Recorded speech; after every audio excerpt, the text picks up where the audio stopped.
लिंगाष्टकम्। ब्रह्ममुरारिसुराचितलिङ्गं निर्मलभासितशोभितलिङ्गं जन्मजदुःखविनाशकलिङ्गं तत्प्रणमामि सदाशिवलिङ्गं।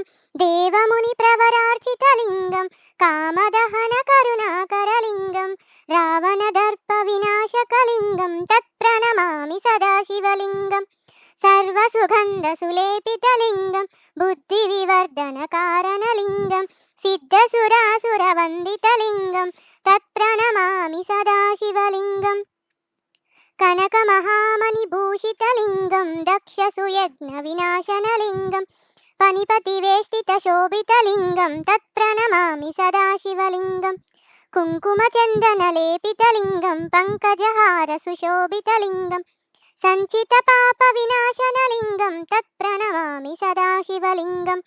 देवगणार्चितसेवितलिङ्गं भावैभक्तिविरेवचलिङ्गं दिनकरकोटिप्रभाकरलिङ्गं तत्प्रणमामि सदाशिवलिङ्गम्।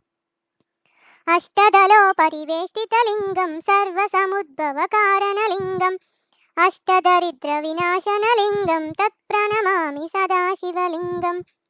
सुरगुरुसुरवरपूजितलिङ्गं सुरवनपुष्पसदार्चितलिङ्गं परमपदं परमात्मकलिङ्गं तत्प्रणमामि सदाशिवलिङ्गम्।